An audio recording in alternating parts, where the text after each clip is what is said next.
Hi, today we're going to talk about something everyone who owns a table saw needs to know how to do, and that's change the blade. The first step whenever we're working with power tools is to make sure it's unplugged. Next, we're going to get access to the blade by removing the throat plate and the blade guard. This is a little different with each saw, so you'll want to refer to your owner's manual if you're not sure how to do this. Finally, I'm going to raise the blade up to its highest point so that we have really good access. With the guard and throat plate removed, you can see the blade, which is mounted on this shaft, which is called the arbor, and it's secured with the arbor nut and washer. Next, I'm going to show you a few different ways to loosen that arbor nut. Now, you're going to need a wrench. Most table saws come with a set of wrenches. If for some reason you no longer have these wrenches, you can use an adjustable wrench or an open-ended wrench. Now, if you have two wrenches, one of the wrenches will be used to hold and secure the arbor. The other wrench will be used to loosen the arbor nut. Now, the next method is more common on smaller and portable table saws.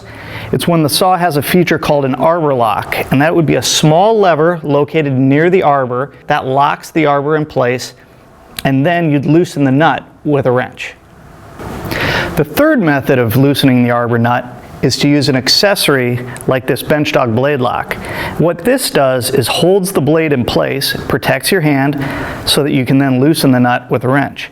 And the way it's used is you slip it over the blade, we lower it down to touch the table, raise it up a smidge, and then place the wrench on and loosen the arbor nut.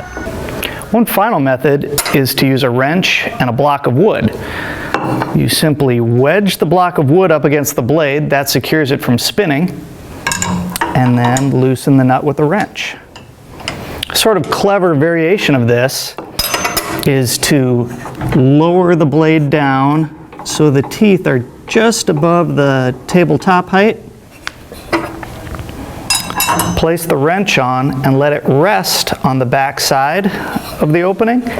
Then you simply bump the block of wood against the blade and it frees the nut.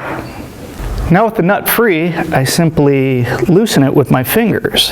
I like to put my index finger at the end of the arbor so that as the nut releases from the arbor, my finger holds it and it doesn't fall down into the base of the table.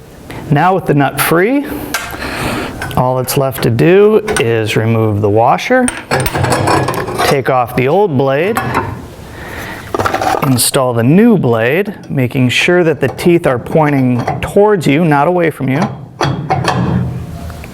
and then replace the washer and the nut, and then you're simply going to tighten the nut using the same method that you used to loosen the nut, just in reverse.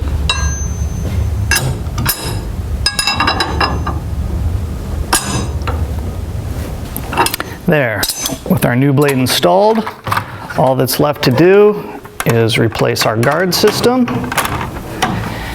reinstall our throat plate, and we're ready to get back to work.